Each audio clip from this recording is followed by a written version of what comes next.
Hello everyone and welcome to our today's lecture on evidences of organic evolution. The organic evolution or the study of organic evolution is based on certain evidences which sometimes relays directly or sometimes the indirect evidences they help in supporting the theory of organic evolution. So we are going to study both. Firstly, we will see the inorganic evidences for organic evolution, and later on then we will study the direct evidences for organic evolution. So first of all, we'll start with indirect evidences of organic evolution. So indirect evidences of organic evolution, it includes evidences from morphology and comparative anatomy, then evidences from embryology, and evidences from physiology and biochemistry. Okay, so we will study one by one. So firstly, we are going to start with evidences from morphology and comparative anatomy. So as we know that evolutionary process cannot be seen by humans during a short during our short lifespan. Hence, evolution can only be understood by a comparative study of an animal. Such studies in comparative anatomy, they provide many evidences of biological evolution by showing that the anatomical structures or similarities become more and more complex progressively as one proceeds from a lower group of animal to the higher group of animal. Also, all the diverse animals, they inherit the anatomical similarities from a common ancestor, and the circumstantial proof is the only type of evidence available for these type of studies. However, morphology refers to the external structure and anatomy refers to the internal structure. So morphological studies of various organs of the vertebrate, they indicate that these organs are constructed on the same basic plan, and the minor differences which are seen in some forms are the adaptive modifications, so that they are living the diverse mode of life. So hence, due to their diversified mode of life, they may develop particular differences in those organs. Okay, the similarities in the organs can be studied under following headings. First one is homologous structure, second one analogous structures, and third one vestigial organs. Okay, now we are going to study one by one each uh, in detail. So firstly, we will study the homology and homologous organs. So homology is the similarity between organs of different animal. Remember, it is the similarity between organs of different animals which is based on common ancestry or common embryonic origin. Look again, similarity between organs of different animal based on common ancestry or common embryonic origin, that is called homology. And what are homologous organs? The organs those which have common origin and are built on the same fundamental pattern, they are called homologous organs. These homologous organs, they perform different functions, though they have same structure, but they perform different functions and have different morphology also. They are similar in their appearance, they are similar in their anatomy, they are similar in their embryology, but they are dissimilar in their functions. Okay, so these organs are variously modified during adaptations for different functions. Okay, so morphology, it is found in every organ system from fishes up to mammals. Now let us see some examples. So here in the diagram you are seeing homology in limb structure of the vertebrates. So these are the limbs of various vertebrates. You can see the limb of seal, hmm, aquatic. Then this is a limb of bird. This is a limb of bat, horse, man, here peddler, hand. So these are various, you can say, limbs of various vertebrates. The forelimbs of higher vertebrates, they are the suitable example to discuss the homology for limbs.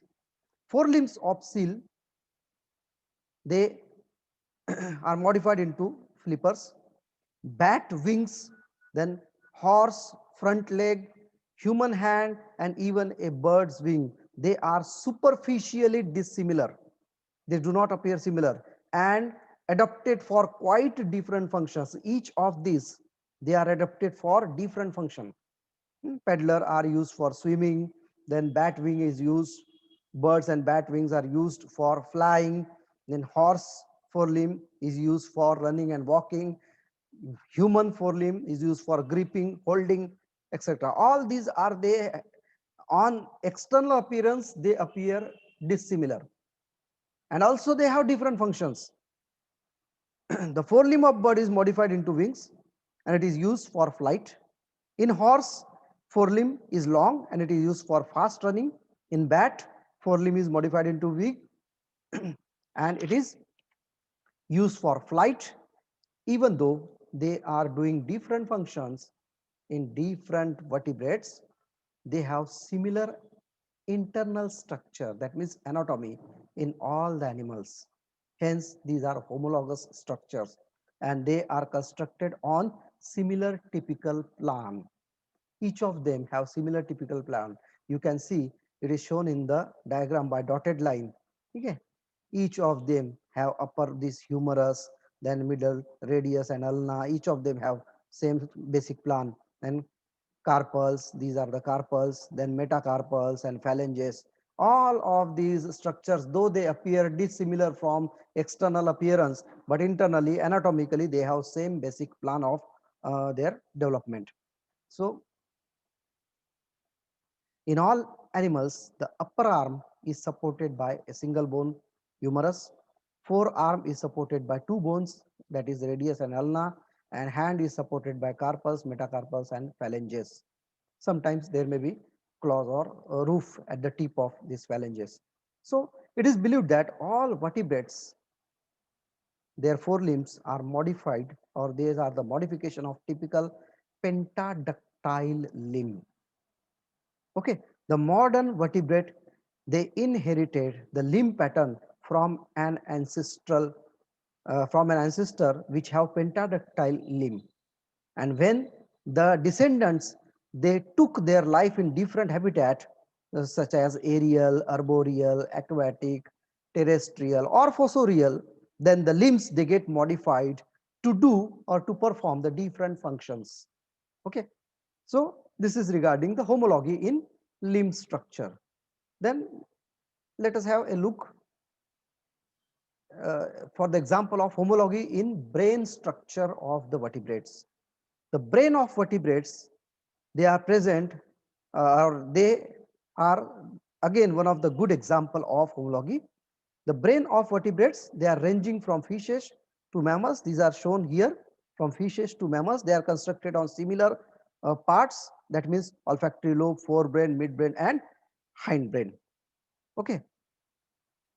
Then cerebral hemisphere are also shown in the diagram. Then optic lobes are also present, cerebellum, medulla, and so on. All these structures are present.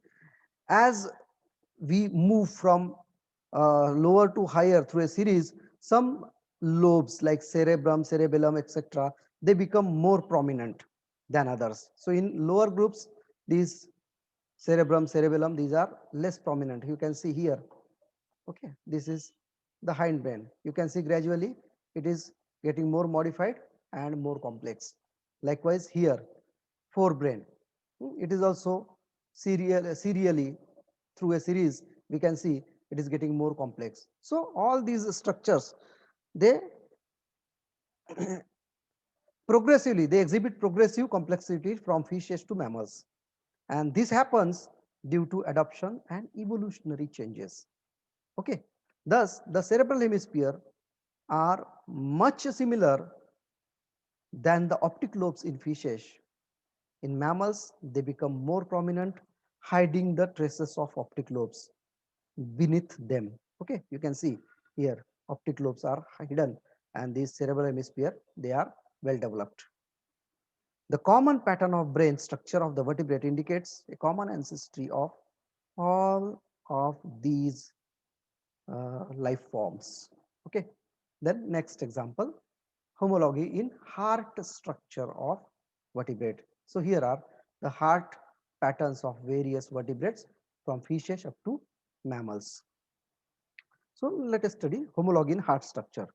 So in fishes, heart is formed of two chambers, one auricle, one ventricle. Auricle receive blood from entire body and ventricle pump it to the gills. Okay.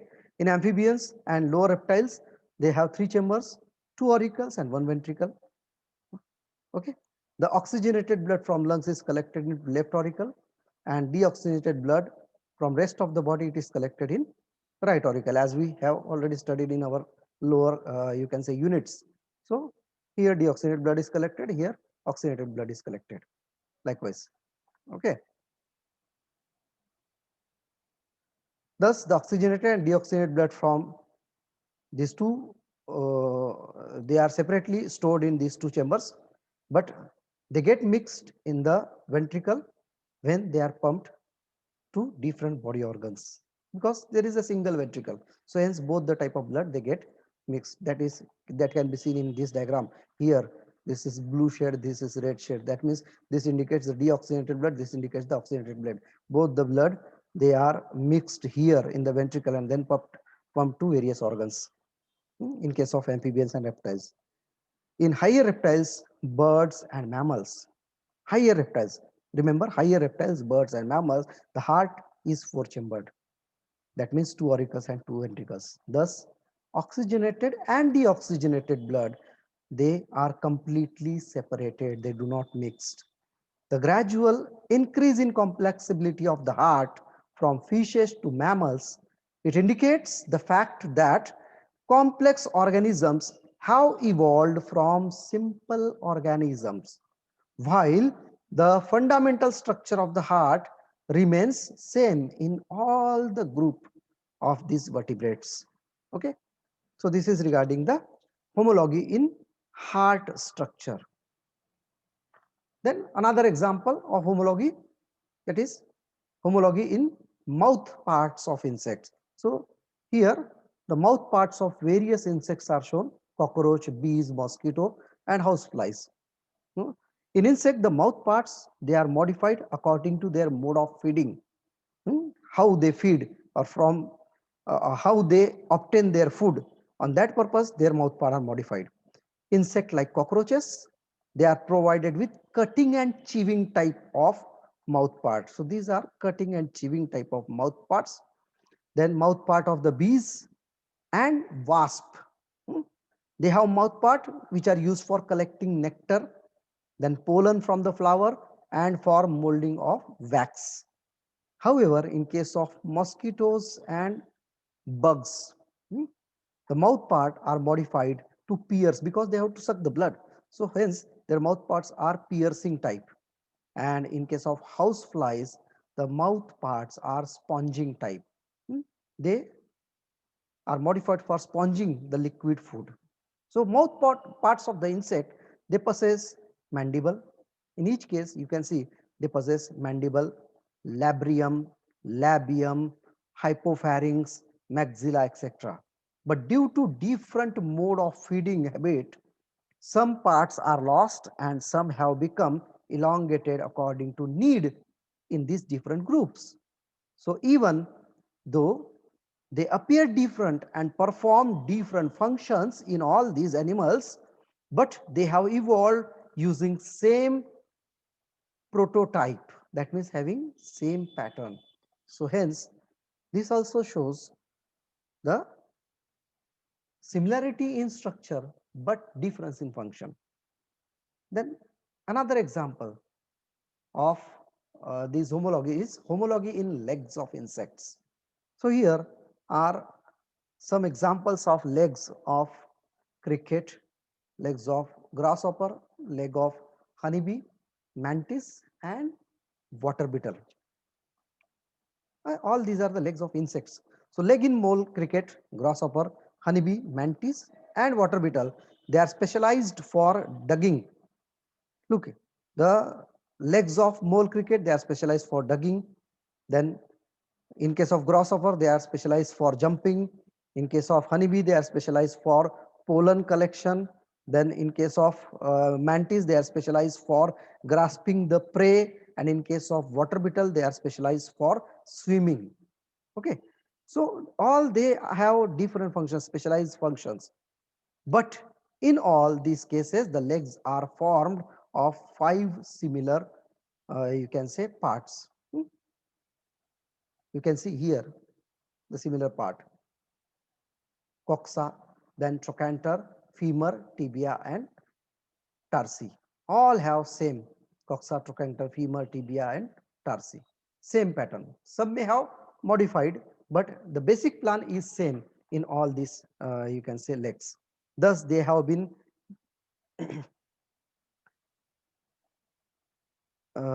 many adaptive changes in the insect legs during evolution of the groups. Okay, this is regarding the homology. Now let us have a look in analogy. Analogy in forelimbs. Okay, the analogous organs have almost similar appearance. They appear very similar, but they perform different. They have same function, but these development, their development is totally different. Though they appear similar, though they are used for same function, but their development is totally from different groups, and they differ in their basic anatomical structure and developmental origin. The superficial resemblance and performing of similar function is due to similar performing of the function. Sometimes animal belong to different groups. They live in the same habitat, hence they live a similar type of life. This habit of living a similar type of life, it lead to the development of superficial similar structures and leading to a similar way of life. As these animals, they belong to different groups, their anatomical structures are different. Now let us look here the example in the forelimbs, analogy in the forelimbs. You can see the wings of bat, wings of bird and wings of insect. All they appear and they perform the similar functions for uplifting of the body in the air. But basically, or you can say anatomically, they are totally having the different structure. Insect wing is supported by a series of hollow tube-like veins. Hmm, These hmm, hollow tube-like veins, and operated by muscle attached to its base, covered by chitin, hmm, which forms the exoskeleton. However, the wings of birds, wings of birds and the wings of insect and the bats yet are quite different in anatomy, but they have superficially similarity due to similar functions. They arise in the evolutionary process through adaptations. Here, hmm, these bones are different. Okay, bones show in the same color are homologous, and different colors they are analogous. Okay.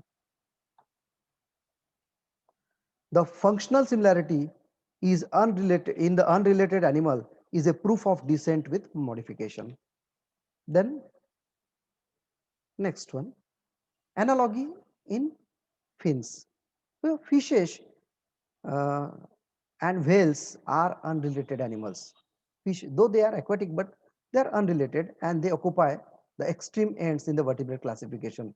So these are the examples of mammals, and this is example of you can say Pisces. So these are the two extreme ends hmm, of classification. Since they live in the same environment, they develop fins. Fins of the fish and the flippers of the whale, or you can say dolphin or seal, they are superficially similar structure. They perform same function, but their internal structure is dissimilar. Thus, the fins and flippers are analogous organs. These functional dissimilarities between analogous organs support uh, functional similarities between organs support occurrence of organic evolution. Okay. Then another evidence to support the organic evolution, that is vestigial organs. So comparative anatomy that can be also present can be studied by the presence of vestigial organs in various animals. The vestigial organs are believed to be the remnants of the organs which were complete and functional in their ancestors. They often are undersized, degenerated, and are the non-functional organs. However, in related organisms, such organs are called vestigial or rudimentary organs. The best explanation of the existence of these non-functional organs is obtained from organic evolution. More than 100 vestigial organs are present in human body. Some common examples of them are presence of nictitating membrane, presence of wisdom teeth, presence of uh, auricular muscle or external pinna, then development of breast in males, then presence of vermiform appendix and presence of coccyx tail vertebrae, and also the presence of fifth toe. So these are the vestigial organs which are found in human body.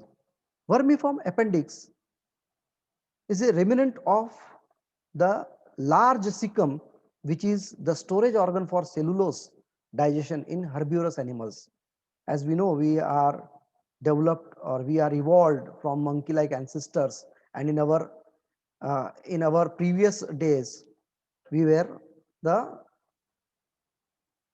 forest living animal. So in those times, we do not use fire for cooking, and in those days, the digestion of cellulose from cell wall, it can be done by this.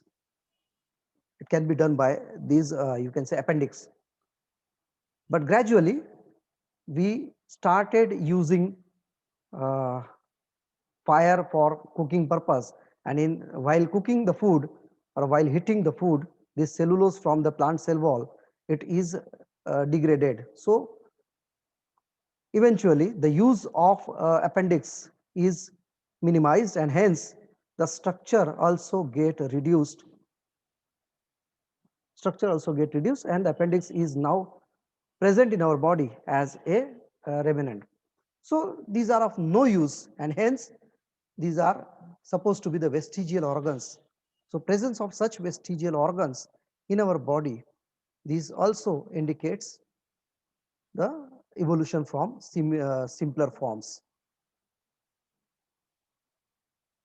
Such type of vestigial organs are also found in some other group of animals, just like whales and snake. They have leg bone, but still they do not walk.